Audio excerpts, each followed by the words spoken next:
معجزه څه ته وایي؟ دا موږ بار بار وایو چې قرآن هم معجزه ده. موږ څه وایو؟ قرآن څه دي؟ معجزه ده. خو دا معجزه وایي څه ده؟ معجزه وایي څه ده؟ معجزه وایي عاجز کوونکي ده. عاجز کرنے والا، عاجز کوونکي ده. څه ته ویل شي؟ چې بل بنده هغه شان کار نشي کولی، دې ته څه ویل شي؟ معجزه ویل شي.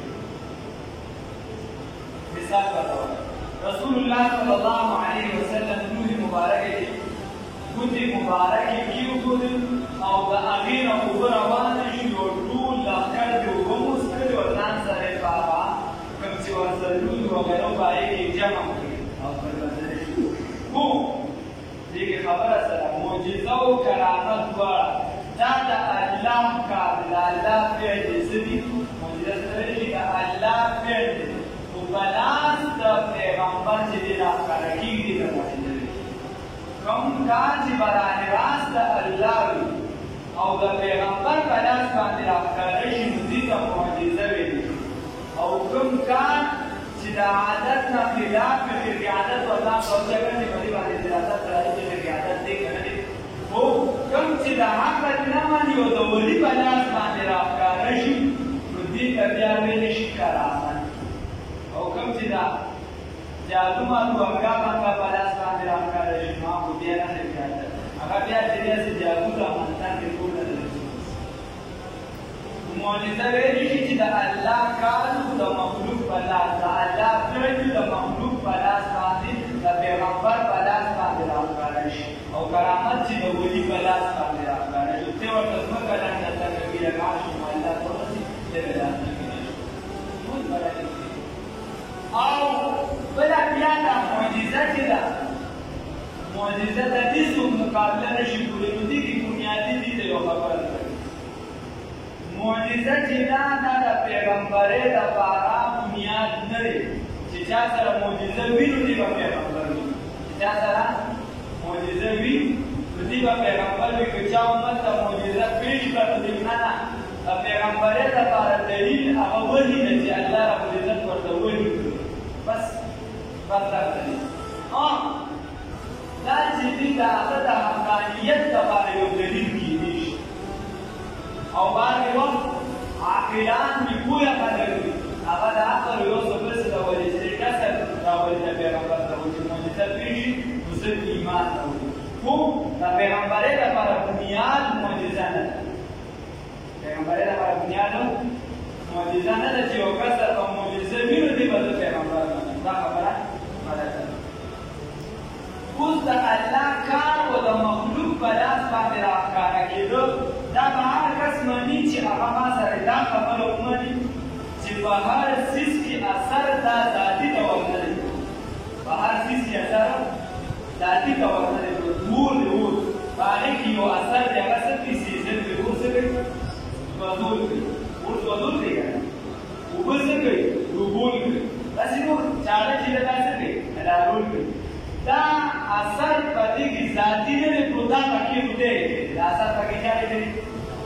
که الله ربالعزت دې دغه اثر والي نو بیا دا اور چې دی دا سوځول نه کوي. دا اور بیا سوځول نه کوي. دغه شان دا معجزه چې ده دا د الله فعل دی، د الله کار دی. که الله وغواړي نو د مخلوق په لاس به راښکاره شي. ورنه ډېرو بار بار کوم غوښتي چې پیغمبر دې موږ ته معجزه وښایه، خو چې الله نه دې وغوښتي نو پیغمبر معجزه نه راوړي. دا خبره په ذهن کې کښېنئ چې په هر څیز کې اثر دا ذاتي نشته. اثر پکې چا جوړی دی؟ الله پکې. دوایي د دوایي تېر خوري ښه د عربي دیګر پولیس یو خبره وایي که په دې کې ذاتي اثر وي نو وایي زما د خو بیماري ده. وایي د امریکې نه د خلکو دوایان جوړه کړي زما د خو بیماري نه شته. زما د خو بیماري نه شته. دا اثر پکې څوک ده چې دا الله دغه اسباب دي چې اختیار ده. که الله پکې اثر والي نو شفا به درته وشي. نو هر یو ذاتي اثر په هر څیز کې دا الله دی چې الله ونه غواړي. الله دوی دا کس دی الله نه شي چې چاړه ورله بیمارۍ راکړي او هغه به بېرته مندان شي. نو دا معجزه ورته ویلي شي چې دا کار د الله وي خو د مخلوق په لاس راښکاره شي. نو دین دا صالح علیه السلام نه مطالبه وکړه وایي موږ ته یو معجزه وښایه. موږ ته یو معجزه ووایه یا یو بل دلیل یې ووایه لکه رسول الله صلی الله علیه وسلم چې درته کومه خبره وکړه بس په دې باندې بالکل پیټ په پیټ وکړه الله رب العزت قرآن کې رسول الله صلی الله علیه وسلم ته فرمایي وما رمیت اذ رمیت ولکن الله رمی دا بدر په ورځ کې رسول الله صلی الله علیه وسلم چې دي دا خاوره راواخېستله داسې ګزار کړه چوبې به کړه داسې ګزار کړه د هر کافر سترګو ته ورسېد الله رب العزت ورته وایي دا خاوره تا نه ده رسولې تا نه ده ګزار کړې بلکې دا ما رسولې ده ما ګزار کړې دا چا کړې ده ګوره پیغمبر ویشتې ده خو اثر پکې چا اچولی دی کار د چا دا د الله رسول معجزه به کېږي یو تفصیل نو چې دې کله د صالح علیه السلام نه معجزه وغوښتله نو بیا معجزه او ناقة الله دغه ذکر د قرآن ذکر د بیا د دې نه اخوا آثار دي موږ سره او بعضې تاریخي اقوال او څه احادیث نشته هغې کې بیا داسې خبره ده چې دي هغې کې بیا مختلفې خبرې یوه خبره دې دا وکړله چې موږ له داسې موخه را پیدا کړه چې هغه د دې کاڼي نه نوځي د فلانکي کاڼي نه کاڼي ورته او په هر کسات باندې لنګه شي بچي راوړي په هر کسات باندې لنګه وي او په هر کسات بچي راوړي چې موږ یې هر کسات یو او هغه موږ ووینو په خپلو سترګو ته صالح علیه السلام ورته ویلي زه به درته دا د خدای نه وغواړم که چېرته معجزه ونه منل چې پیغمبر ته معلوم وي چې کله معجزې ته څوک انکار وکړي به یې عذاب بیا به در باندې عذاب راځي ورته نه نو بیا ایمان ورو بیا موږ ته ومنو ټیک هغه د الله نه سوال وکړو الله ورته ورته خبره راغله او هغه کاڼي چې دي هغې ته صالح علیه السلام چې دي هغې رخوانه راکړې دې سوال وکړو او په څه کیفیت وو هغه ځان له خبره ده خو دغه اوښه ترې راووتله او په کسات کې بچي پیدا شي داسې مفهومونه لري په هغه سات کې بچي پیدا شي دوی ولیدل تاریخ د قوم یو مشر و هغه ایمان راوړ نور هم دې ته جوړېده چې ایمان یې راوړ او څه کسان پکې داسې چې هغوی منه کړو ایمان به نه راوړ هغه د بودکدو مشران به یې ورته وایي دا یې کاروبار دی چې ایمان نه کړو هغې ایمان راوړ نو په مشرانو کې صرف دغه یو کس چې دي دا ایمان وروړو او مشرانو مالدارانو کې بل چا ایمان نه وروړو بیا خیر په دې کام کې به بیا د دې لپاره هغه چې دي نمبرواري مقرر کړو یو ورځ به دا وبسکي یو ورځ به دا سره کوي ستاسو صحابي مالي به دا ورکوي او په بله ورځ به بیا تاسو ته اجازه تېر څه کوي او دې به دومره پې ورکولي چې ټول قوم ته به کافي وي او ټولې به ورته جوانتېتوب سره به دې ډېر دې څه وخت خو دا برداشت کړه او اسلام یې خو نه په کفر باندې پاتې شو خو چون بیا معجزې ولیدل نو په زړه کې دومره هغه اثر واغېسته چې د هغې کې د معجزې باندې ګزار نه شي کولی صالح علیه السلام ورته وویل که چېرته په دې نه تکلیف ورکړو نو د خدای د عذاب به بیا انتظار کوئ دا مې درته وویل